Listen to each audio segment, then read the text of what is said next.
सुप्रभात बच्चों। आज की कक्षा में आप सभी का हार्दिक अभिनंदन है। बच्चों, इससे पहले जो हमारी कक्षा हुई थी उसमें हमने हिंदी व्याकरण पुनरावृत्ति किया, स्वर और व्यंजन संबंधी हमें जानकारियां मिली। अब हम जो आगे का पाठ है उसको दोहराएंगे भाषा अभ्यास में, जहां पर आपको दिक्कतें हो रही हैं और जो चीज आपको समझ में नहीं आ रहा है कृपया उसे ध्यान से समझने का प्रयत्न करें। जिन व्यंजनों के उच्चारण में हवा कम मात्रा में निकलती है उन्हें अल्प प्राण व्यंजन कहते हैं। जिन व्यंजनों के उच्चारण में हवा अधिक मात्रा में निकलती है उन्हें महाप्राण व्यंजन कहते हैं। बच्चों याद रखिएगा, अल्प प्राण कम हवा, महाप्राण अधिक हवा। प्रत्येक वर्ग का पहला, तीसरा, पांचवा अल्प प्राण, महाप्राण दूसरा और चौथा। तो अधिकतर परीक्षा में अल्प प्राण महाप्राण व्यंजन संबंधी प्रश्न आते हैं। अब आगे देखिए कि अल्प प्राण और महाप्राण व्यंजनों का संयोग किस प्रकार से होता है। अच्छा, पहला वर्ण अल्प प्राण, छ दूसरा वर्ण महाप्राण। मक्खन पहला वर्ण अल्प प्राण, दूसरा वर्ण महाप्राण। मच्छर पहला वर्ण अल्प प्राण, दूसरा महाप्राण। चिट्ठी पहला अल्प प्राण, दूसरा महाप्राण। बुद्धि, अब यहाँ पर पहला नहीं, यहाँ पर द त थ द तीसरा वर्ण अल्प प्राण और ध चौथा है महाप्राण। फिर पत्थर पहला अल्प प्राण, दूसरा महाप्राण, अर्थात पहले का दूसरे से संयोग है और तीसरे का चौथे के साथ। संयुक्त व्यंजन में वर्ग का पहला वर्ण दूसरे वर्ण से जुड़ता है, अर्थात अल्प प्राण महाप्राण से जुड़ता है। तीसरा वर्ण चौथे से जुड़ता है। यह किसके लिए है? संयुक्त व्यंजनों से जो शब्द बनते हैं उनसे। नीचे दिए गए संयुक्त व्यंजन वाले शब्दों को बोल बोल कर पढ़िए।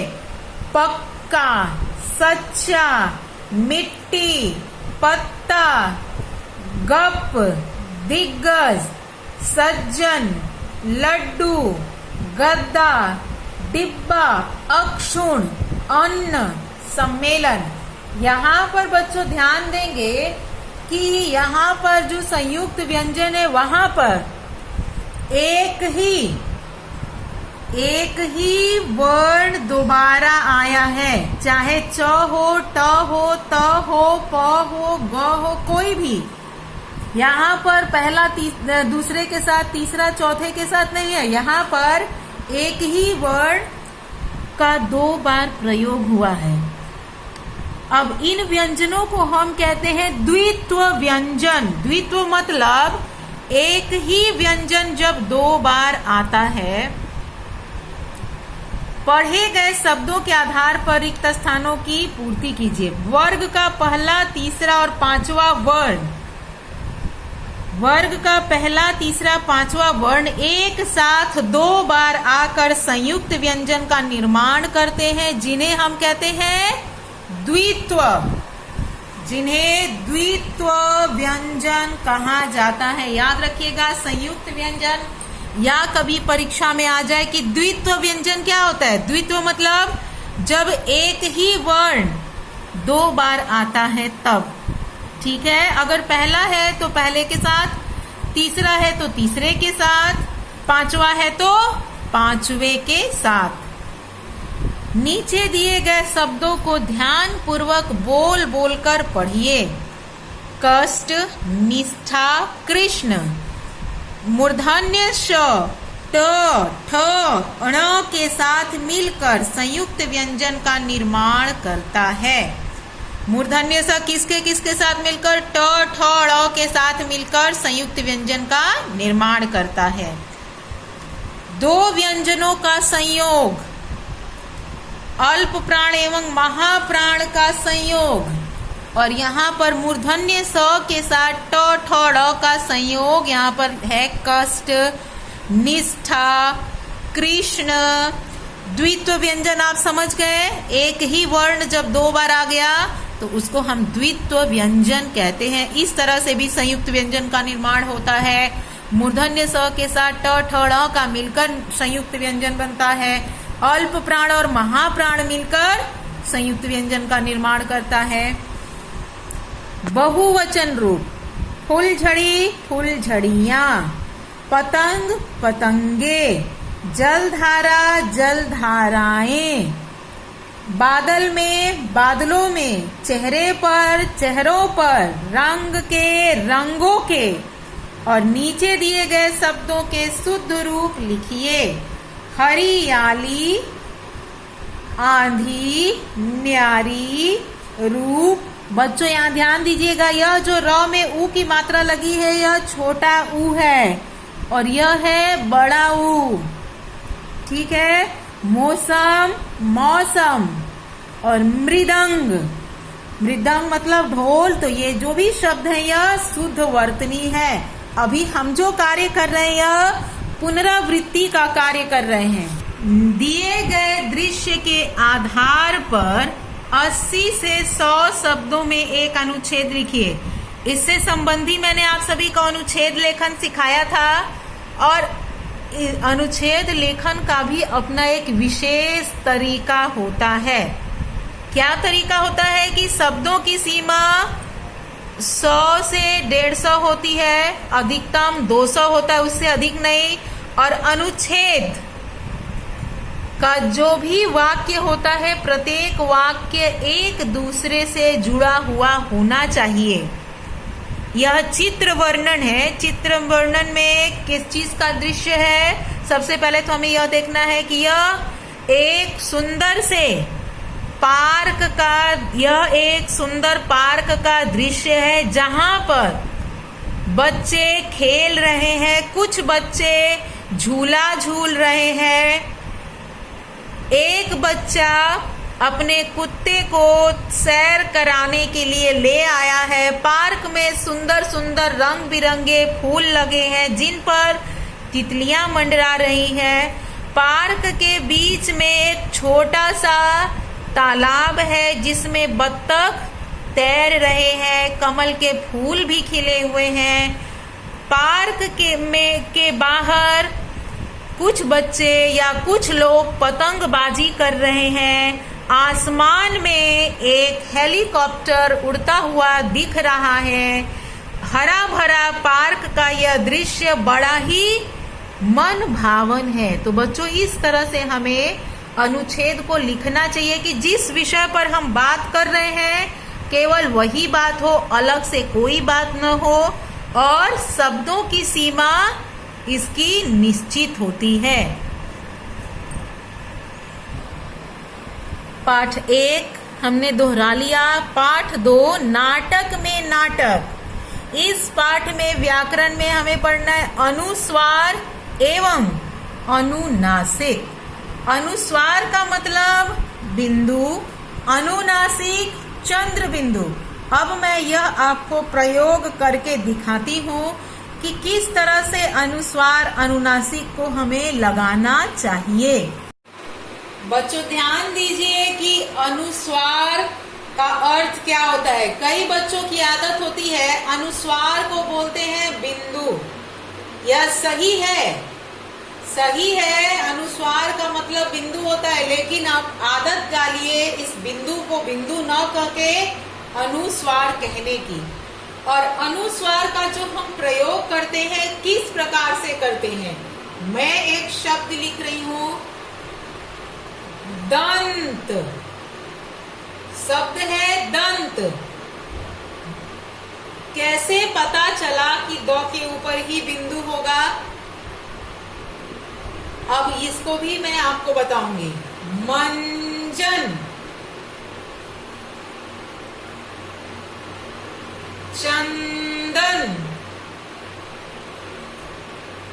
बच्चों, अनुस्वार का जब हम प्रयोग करते हैं तो हवा नाक को स्पर्श करती है, नाक को स्पर्श करते हुए बाहर आती है। इसका उच्चारण एक बार आप कीजिए।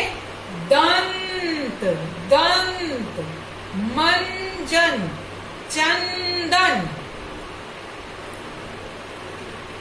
अनुस्वार दंत, मंजन, चंदन। और अनुस्वार वाले जो भी शब्द हैं, वर्ण हैं, उनका जब उच्चारण करते हैं तो हवा नाक को स्पर्श करते हुए बाहर आती है।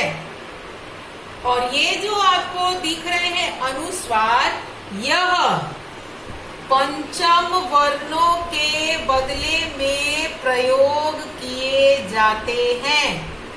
अनुस्वार पंचम वर्णों के बदले में प्रयोग होता है। कौन कौन से पंचम वर्ण है?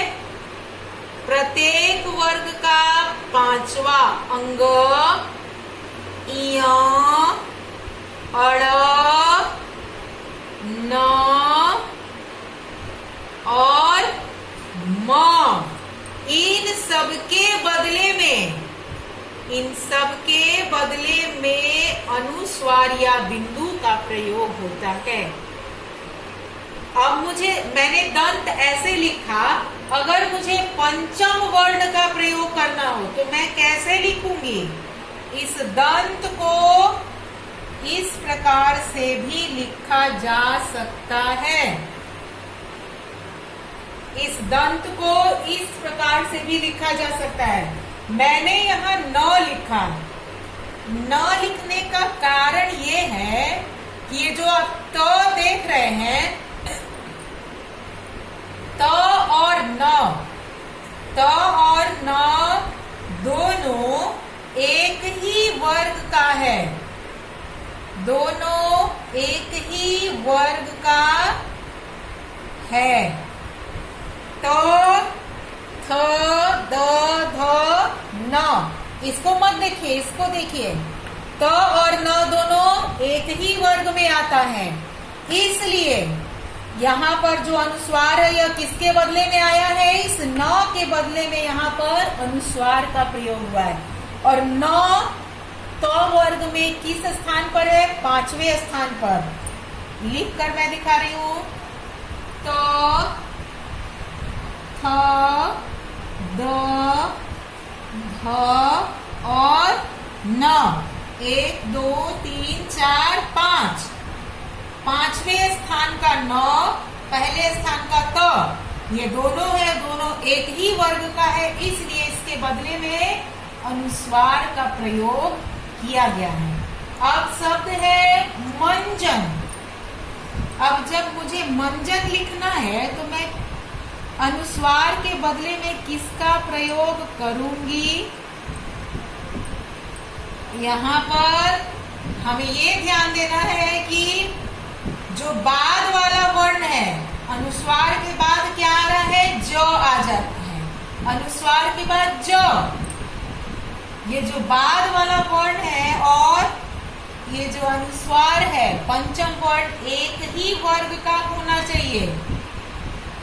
तो इसको हम क्या लिख सकते हैं? ज किसमें आता है? च में। च, छ, ज, झ, य। तो यहाँ हम य लिखेंगे अनुस्वार के बदले में। इसके बदले में हम यहाँ य लिखेंगे। क्यों लिखेंगे? क्योंकि दोनों जो है एक ही वर्ग का होना चाहिए। दोनों एक ही वर्ग का होना चाहिए। दोनों किस वर्ग का है? च वर्ग का है। जैसे ये दोनों त वर्ग का था, उसी तरह से ज और य छ वर्ग का है, और ये आधा है, ये भी आधा है। और पंचम वर्ण के बदले में अनुस्वार का प्रयोग किया जाता है। ठीक है बच्चों, एक और शब्द मैं लिख रही हूँ, पंप। यहाँ पर हम न बोल रहे हैं, यहाँ पर मंजन बोल रहे हैं, यहाँ पर चंदन बोल रहे हैं। यहाँ पर हम क्या बोल रहे हैं? म बोल रहे हैं। यहाँ पर म का उच्चारण आ रहा है, न का नहीं। कारण क्या है? कारण है जब हम पंप लिख रहे हैं और हमें पंचम वर्ण का प्रयोग करना है, इसके बदले में किसका प्रयोग? पंचम वर्ण का, दोनों एक ही वर्ण का। तो प फ ब भ म दोनों एक ही वर्ग का है और यह पांचवा वर्ण है। ठीक है, इस बात को सदैव ध्यान रखेंगे। बच्चों, अभी हमने क्या पढ़ा? अनुस्वार का प्रयोग। अनुस्वार अर्थात बिंदु, लेकिन आप उसको क्या कहेंगे? अनुस्वार। क्यों कहेंगे?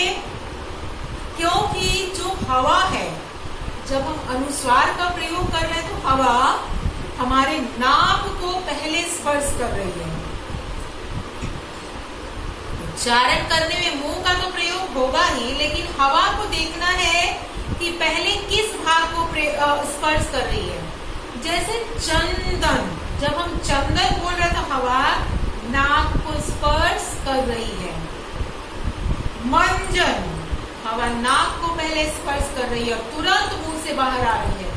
पंप, हवा नाक को स्पर्श कर रही है और मुंह से बाहर आ रही है, इसीलिए इसको अनुस्वार कहा गया है। और यह जो अनुस्वार है किसके बदले में प्रयोग किया जाता है? पंचम वर्णों के स्थान पर। पंचम वर्ण अर्थात 5 वर्ण, प्रत्येक वर्ग का 5वां वर्ण। क, ख, ग, घ, अंग।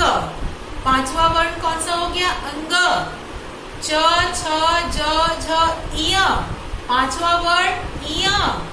ट, ठ, ड, ढ, अण। 5वां वर्ण अण।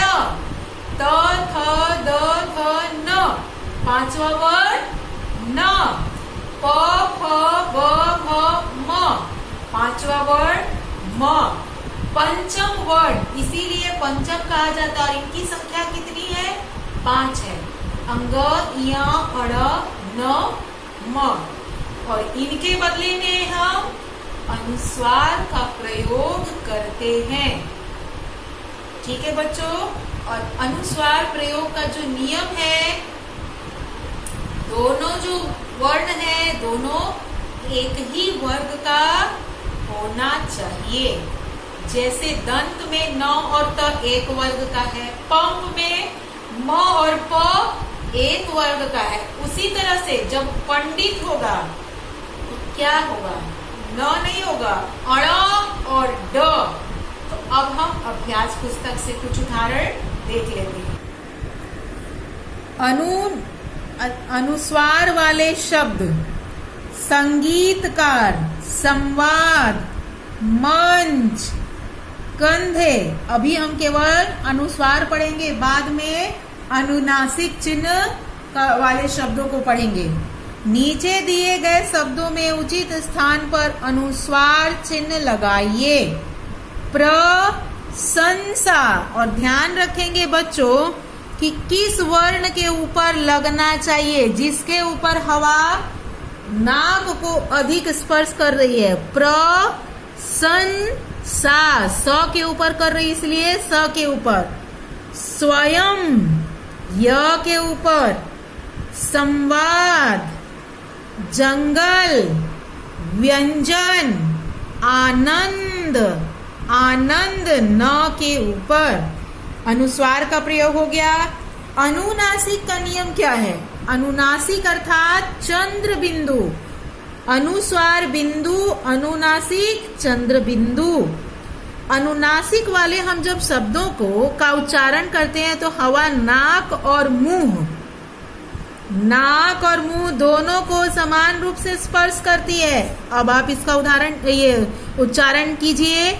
पहुंचते, जंगल, पहुंचते, दोनों में आप अंतर देखेंगे। चांद, चंदन, चांद, चंदन। जब हम चंदन बोल रहे हैं तो च के ऊपर हवा अधिक स्पर्श, नाक के ऊपर अधिक स्पर्श कर रही है, लेकिन चांद बोल रहे हैं तो नाक और मुंह दोनों को समान रूप से हवा स्पर्श कर रही है। पहुंचते, हंसी, बंधवाने, धुआं, धुआं, कांपना, महंगा। ह के ऊपर ध्यान रखेंगे कि अनुस्वार या अनुनासिक का हम जो प्रयोग कर रहे हैं, जिस वर्ण के ऊपर हवा नाक और मुंह को स्पर्श कर रही है, हमें वहीं पर अनुस्वार या अनुनासिक का प्रयोग करना है।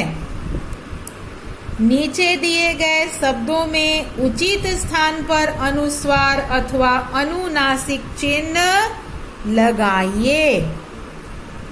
उचित स्थान ऐसा इसलिए लिखा है कि बच्चे अक्सर गलतियां करते हैं। संभव, संभव। फांदना, फांदना।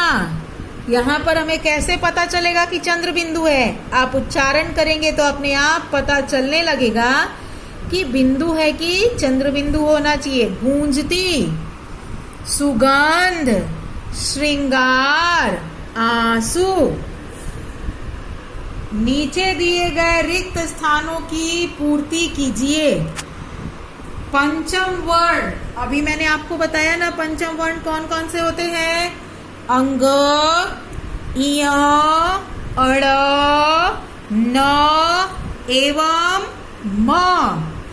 यदि किसी पंचम वर्ण के बाद उसी के वर्ग का कोई अन्य वर्ण आए तो उस वर्ण के स्थान पर अनुस्वार चिन्ह का प्रयोग किया जाता है। मैंने आप सभी को बताया कि अनुस्वार का प्रयोग कहाँ होता है? पंचम वर्ण के बाद अगर उसी के वर्ग को कोई दूसरा वर्ण आता है तभी अनुस्वार होता है। यदि एक ही पंचम वर्ण एक साथ दो बार आए तो पंचम वर्ण के स्थान पर अनुस्वार का प्रयोग नहीं किया जाएगा। बच्चों यहाँ भी गौर कीजिएगा, पंचम वर्ण अगर दो बार आता है तो पंचम वर्ण के स्थान पर अनुस्वार का चिन्ह नहीं लगेगा। यदि पांचवें वर्ण के बाद किसी अन्य वर्ग का कोई वर्ण आए तो पंचम वर्ण के स्थान पर अनुस्वार चिन्ह का प्रयोग नहीं किया जाएगा। यदि अब पहले वाले में क्या है कि पंचम वर्ण के बाद उसी के वर्ग का कोई अन्य वर्ण आए तो अनुस्वार चिन्ह का प्रयोग होगा। यदि एक ही पंचम वर्ण दो बार आए तो पंचम वर्ण के स्थान पर अनुस्वार चिन्ह का प्रयोग नहीं होगा। यदि पांचवें वर्ण के बाद किसी अन्य वर्ग का, अन्य वर्ग मतलब क वर्ग, च वर्ग, त वर्ग, ट वर्ग, प वर्ग है, अगर उस वर्ग का किसी दूसरे के साथ आ जाएगा तो अनुस्वार चिन्ह का प्रयोग नहीं होगा। यदि किसी वर्ण को बोलते समय हवा मुंह एवं नाक से एक साथ बाहर निकले तो उस वर्ण के ऊपर किसका प्रयोग होगा? आपको बताया है मैंने, नाक और मुंह से एक साथ बाहर निकले तो उस वर्ण के ऊपर किसका प्रयोग होता है? अनुस्वार का प्रयोग, अनुनासिक का प्रयोग होता है। अनुनासिक का प्रयोग यदि हवा और मुंह, हवा नाक और मुंह दोनों से एक साथ बाहर निकलती है तो अनुनासिक या चंद्र बिंदु का प्रयोग होता है। यदि किसी वर्ण को बोलते समय हवा मुंह एवं नाक से एक साथ बाहर निकले और उस वर्ण की शिरोरेखा के ऊपर कोई मात्रा हो, कोई मात्रा हो तो वहां अनुस्वार का प्रयोग, अनुस्वार चिन्ह का प्रयोग किया जाता है। बच्चों ध्यान रखेंगे, अनुनासिक मतलब चंद्र बिंदु, और चंद्र बिंदु के प्रयोग का नियम क्या है? हवा मुंह और नाक दोनों से समान मात्रा में बाहर निकलती है, और यदि किसी वर्ण के ऊपर मात्रा हो और वहां पर आप बिंदु देखेंगे तो नियम के अनुसार वहां होना चाहिए था चंद्र बिंदु, लेकिन मात्रा होने के कारण वहां पर अनुस्वार का प्रयोग किया जाता है। तो अभी आपको समझ लेना है कि गृह कार्य में क्या लिखना है।